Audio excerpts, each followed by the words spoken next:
अगली हम बीमारी जो देखते हैं वह है टिटनेस।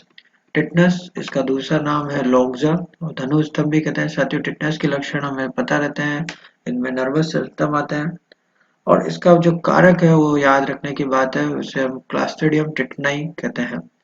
साथियों, इसे धनु स्तंभ इसलिए कहा जाता है क्योंकि इसके अंदर अगर मान लीजिए जानवर नॉर्मल के अंदर इस तरह से बैठा है, तो इसके अंदर जो इसकी रीढ़ की हड्डी जो ये सीधी है वो इस बीमारी के अंदर इस तरीके से हो जाती है, अर्थात उसका मुंह एक तरफ और उसके पैर इस तरह से हो जाएंगे। तो इसकी जो रीढ़ की हड्डी है वो धनुषाकार हो जाती है, इसलिए इसे हम धनुस्तंभ कहते हैं। याद रखें, क्लास्ट्रीडियम टिटनाई के कारण यह रोग होता है। अगला देखें हम एक्टिनोबैसिलोसिस। एक्टिनोबैसिलोसिस को वुडन टंग भी कहते हैं। वुडन वुडन यानी लकड़ी, लकड़ी की जैसी जीभ का हो जाना। तो साथियों, इसका प्रमुख जो कारक है वो याद रखने वाली बात है एक्टिनोबैसिलोसिस लिग्नी रेजाई। लिग्नी रेजाई को याद रखिए। लिग्निन लिग्निन क्या होता है? लकड़ी, सेलुलोज है, तो ये एक तरह से लकड़ी की तरह याद रखिए एक्टिनोबैसिलोसिस लिग्नी रेजाई। लक्षण इसका देखें तो ये क्या करता है, जीभ और मुलायम अंग जो है, जैसे इसका नाम है टंग, तो यह जीभ और मुलायम अंगों को कठोर बना देता है।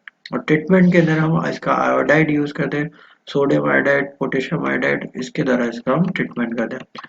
अगली बीमारी भी इसी के जैसी है और दोनों कंफ्यूज करते हैं, इसलिए साथ में याद कर लीजिए एक्टिनोमाइकोसिस। एक्टिनोमाइकोसिस का जो दूसरा नाम है लंपी जा। उधर हमने देखा था वुडन टंग और ये है लंपी जा। जा क्या होता है? कठोर अंग होते हैं, जबकि उधर हमने टंग देखा तो वो मुलायम अंग था। इसका कारक देखें तो एक्टिनोमाइकोसिस माइकोइडिस, जबकि यह कठोर ऊतकों के ऊपर प्रभाव डालता है। कठोर ऊतकों पर प्रभाव डालता है, इसलिए ये तो कहलाता है लंपी जा। जहाँ एक कठोर टिश्यू है उनके अंदर कठोर ऊतक जो होते हैं वो मुलायम हो जाते हैं, जबकि एटनोबैसिलोसिस लिग्नी रजाई के अंदर हम देखते हैं कि जो मुलायम अंग होते हैं वो कठोर बन जाते हैं। ट्रीटमेंट के अंदर sodium iodide, potassium iodide use किया जाता है। अगला हम देखें बीमारी ट्यूबरकुलोसिस। ट्यूबरकुलोसिस का कारक है माइक्रोबैक्टीरियम ट्यूबरकुलाई। माइकोबैक्टीरियम ट्यूबरकुलोसिस से टीबी नामक बीमारी होती है। टीबी के अंदर जानवर अत्यधिक कमजोर हो जाता है, वह बहुत अधिक चरता है, लेकिन उसका शरीर जो है वो कंकाल रूपी बन जाता है, जिसे हम कैचेक्सिया कहते हैं। उसकी भूख उतनी रहती है। इसके बाद धीरे धीरे जब ट्यूबरकुलोसिस फैलना शुरू होता है तो उसके अंदर श्वसन संबंधी सारे विकार उत्पन्न हो जाते हैं। ठीक है, तो इससे टीबी का पता चलता है। जानवर के अंदर खांसी होती है। टीबी जो होती है वो इंसानों के अंदर जानवरों से फैलती है। इसका जो टेस्ट किया जाता है वो ट्यूबरकुलिन टेस्ट किया जाता है। ट्यूबरकुलिन टेस्ट के अंदर जानवर के इंट्राडर्मल टिश्यू के अंदर ट्यूबरकुलिन आईपीडी डाल दी जाती है और उसके द्वारा जो रिंग बनती है उसको नाप लिया जाता है। उसके आधार पर ट्यूबरकुलिन टेस्ट पॉजिटिव या नेगेटिव बताया जाता है। लेप्टोस्पायरोसिस, मड फीवर, या दूसरा नाम देखें कैनाइन टाइफस भी इसको कहते हैं। लेप्टोस्पायरा इंट्रोगेंस की वजह से यह बीमारी होती है और इस केस के अंदर भी हमें गर्भपात देखने को मिलता है 5 से 9वें महीने के अंदर। साथियों, इसके अंदर पीलिया हो जाता है, जॉन्डिस और हीमोग्लोबिनूरिया देखने को मिलता है। ये एक प्रकार की लीवर की डिजीज होती है और यह हीमोग्लोबिनूरिया भी करती है।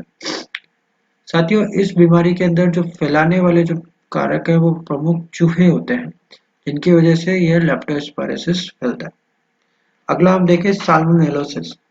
साल्मोनेलोसिस के अंदर हम देखें तो इसका जो कारक है वो है साल्मोनेला टाइफ्यूरियम और इसके कारण खूनी दस्त जानवरों के अंदर मिलती है। जनरली बछड़ों के अंदर खूनी दस्त करने वाला यह कारक है। फिर अगला देखें एंटेरोटैक्सीमिया, बहुत ही फेमस डिजीज है। इसका दूसरा नाम हम देखते हैं पल्पी किडनी डिजीज। कारक देखें तो क्लास्ट्रीडियम परफिंजेंस टाइप डी। याद रखना जरूरी है साथियों, बहुत बार पूछा जाता है। क्लास्ट्रीडियम परफिजेंस के बहुत सारे स्ट्रेन है, लेकिन जो टाइप डी है उसके कारण ही क्लास्ट्रीडियम उसके कारण ही एंट्रोटैक्सीमिया या पल्पी किडनी डिजीज होती है। साथियों, इसका एक जो सामान्य नाम जो है वो है फिड़किया। फिड़किया की बीमारी जो कि शीप के अंदर, भेड़ बकरियों में सबसे ज्यादा पाई जाती है। एंट्रोटॉक्सीमिया कहते हैं। इसके अंदर होता क्या है, चक्कर आना, जानवर का लेट जाना, दीवारों पर सिर टकराना और अचानक से मृत्यु हो जाना। साथियों, ये बीमारी को ओवर ईटिंग डिजीज भी कहते हैं, अर्थात जानवर जब ज्यादा खा लेता है। सामान्यतः यह देखा गया है कि जब लश ग्रीन पास्चर्स रहते हैं, अर्थात बहुत सारी हरियाली रहती है और जानवर बहुत अधिक मात्रा के अंदर खा लेता है और खाने के पश्चात ये देखा गया है कि बहुत अच्छे से जो चरा हुआ जानवर होता है वह रात में उसकी मृत्यु हो जाती है। ऐसा कहा जाता है दिन में चरी और रात में मरी तो वह बीमारी पिड़किया कहलाती है।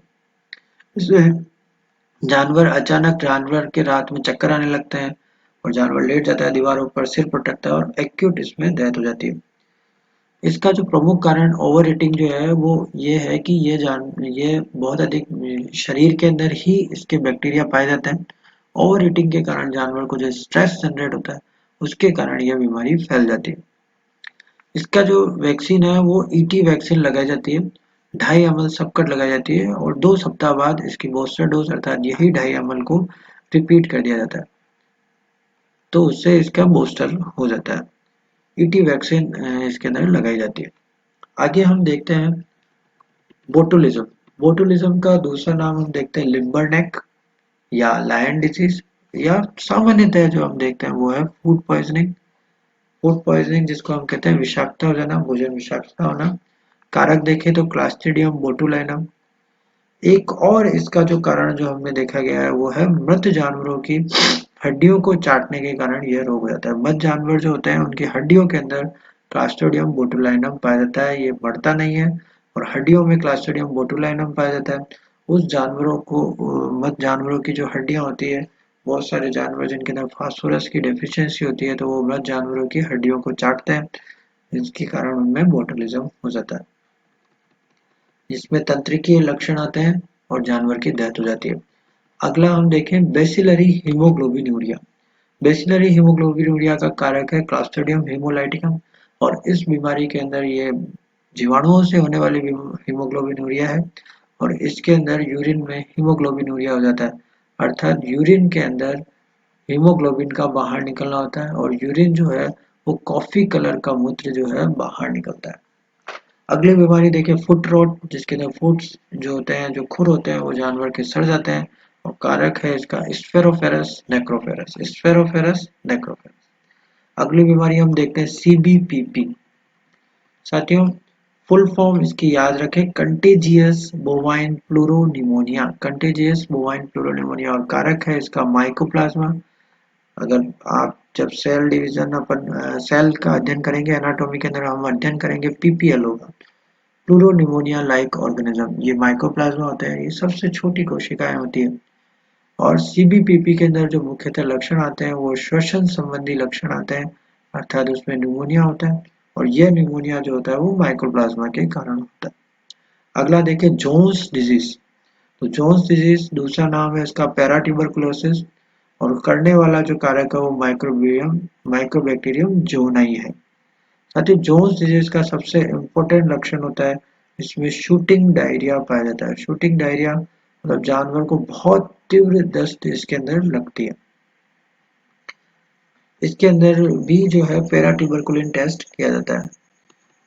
अगली बीमारी दो घोड़ों से संबंधित बीमारी हम देखते हैं। वह पहली बीमारी अगर देखें तो वह स्ट्रेंगल्स, जो कि घोड़े के अंदर पाई जाने वाली बीमारी है। इस तरह से एक और बीमारी हम देखेंगे ग्लैंडर, ये भी घोड़ों में होने वाली बीमारी है। कारक एस से एस याद रखें, स्ट्रेंगल का स्ट्रेप्टोकोकस इक्वाई है, जबकि ग्लैंडर या इसका दूसरा नाम फारसी इसका है मेलियोलस मेलियाई है।